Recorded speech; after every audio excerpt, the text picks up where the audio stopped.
my husband's best friend, who had also gone to Harvard, and the three of us were like the Three Musketeers together. We hung out all the time. It was a friend of his from work. And this was a great guy. His name was Ed.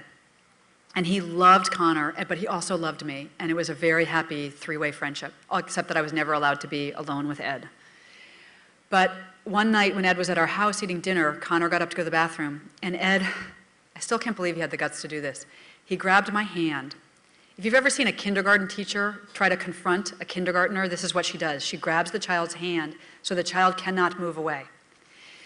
And Ed looked at me. He said, "Leslie, do you know that when Connor is in the room, your voice shakes, and that when he leaves the room, it doesn't?" And that's all that he said. And I just looked at him like, this is exactly what went through my head. I said, holy shit, Ed knows. He knows what's happening. And I couldn't say anything. Ed went on to say some version of this, of, "I'm very worried about you.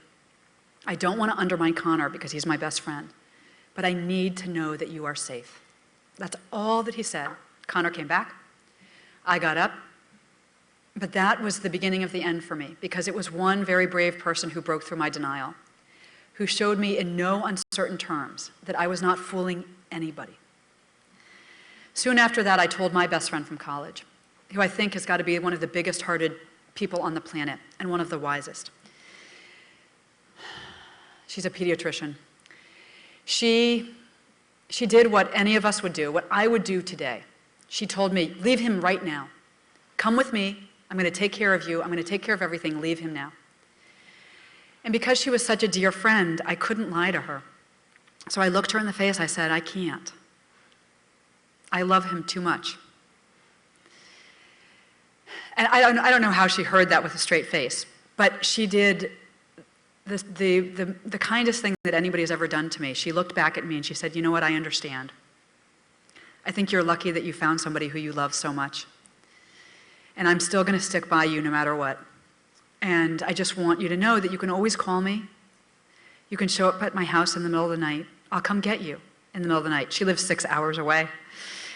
But she was there for me. And knowing that Rachel and Ed were there for me, even though I didn't leave Connor for a very, very long time, it was like a seed in my mind that these people knew and that they were going to look out for me, kind of like angels would look out for you.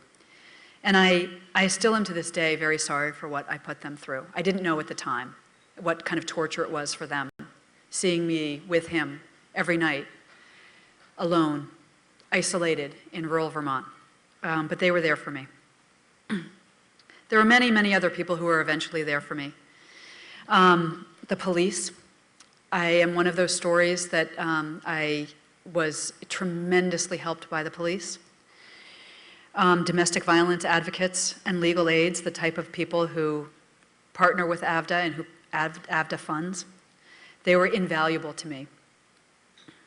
Even though I come from a family surrounded by lawyers, I had no clue how to file a temporary or permanent restraining order. I didn't know anything of I didn't know how to get divorced. I didn't know any of that. I had no idea.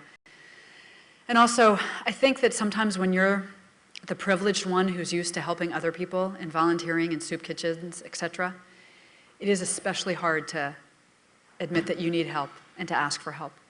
I was really lucky. I didn't even have to ask for help. The legal aids and the police just showed up. Not surprisingly to me, but maybe surprisingly to you, my family was not able to help me. I think that the family of domestic violence victims are in a terrible, terrible position because they are so close to the situation that sometimes they can't see it themselves. They fall for the abuser's charm. Maybe they love him too, him or her, because we know women are abusers too of men and of their children. Or they're just, they are in an impossible situation where they can't help. So my family was not very helpful. I was helped really by strangers. And what happened to me, the way that my story ends, is that Connor convinced me to go to business school. This was completely out of character. I mean, here he had me totally isolated in this tiny town in Vermont where, with impunity, he could do whatever he wanted. And I couldn't fight back. And he comes home one day and he says that he wants both of us to go to business school. And we end up going to business school in one of the most crowded cities in the United States. We go back to living in an apartment. The great thing about living in an apartment is that your neighbors can hear you when you're getting beaten up. I was surrounded by my business school classmates and professors who really liked me and believed in me. I had been an English major at Harvard. My first accounting test at business school, you could get, it was a possible 850 points, and I got 52 points, right?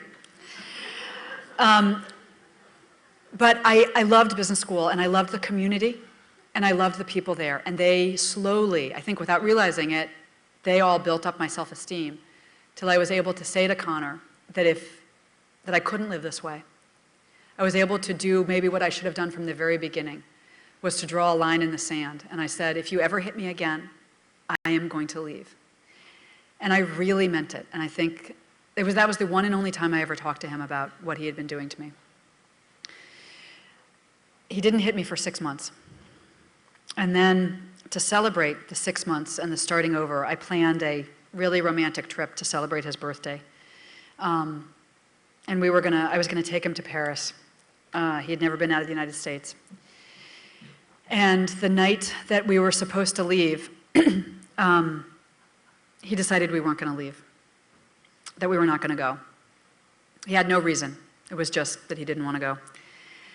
And I did something that was brave and stupid, but it gives me chills that I did this, but I'm still really glad that I did it. I told him that I was gonna go anyway, without him. That the trip was paid for, it was our last vacation before we graduated, and that I really, really loved Paris. And that I hoped that he would go with me, but that I was gonna go anyway.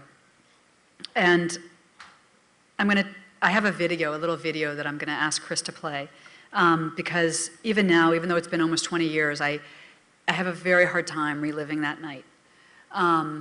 If you've ever been attacked by a violent stranger or mugged or had been a victim of crime, that's exactly what I felt like that night, except the person attacking me, the criminal, was my own husband. Chris, if you could play it, that would be great.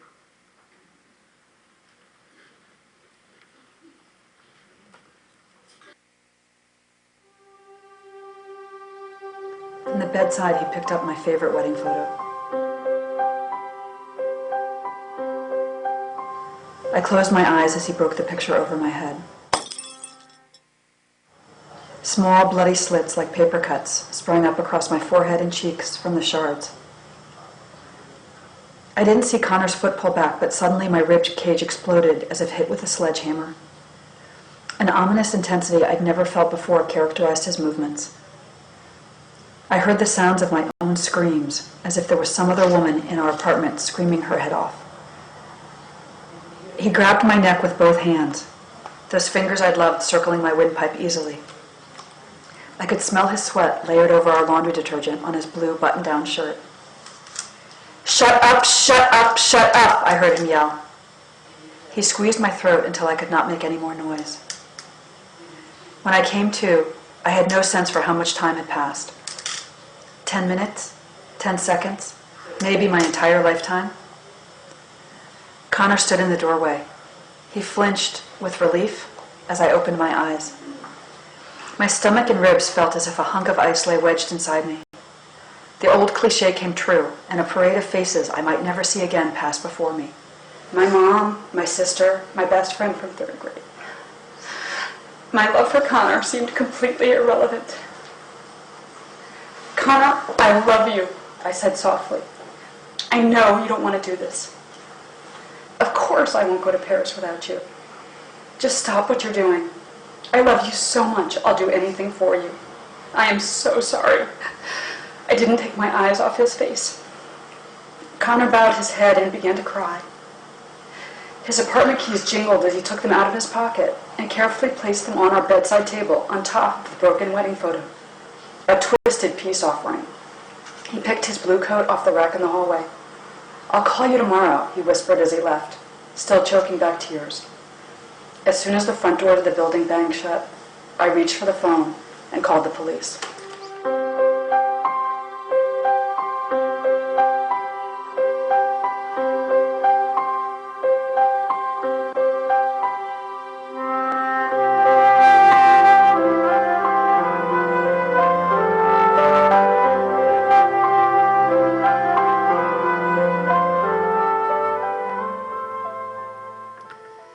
So I wish that that was just the end, but you all know that there was a long journey after that of realizing that I could never go back with him, and the painful, torturous process of extricating yourself from an abusive partner.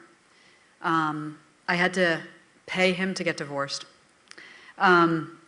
Despite all the evidence I had a divorce lawyer who told me that it would be the best money I ever spent, because then Connor would think that he had beaten me for good. And it was very good advice, although I hated it at the time. So before I take questions, which is one of my favorite parts of speaking, I just want to touch on one final domestic violence stereotype. I know that you all in the room don't believe this, but I think so many people out there do.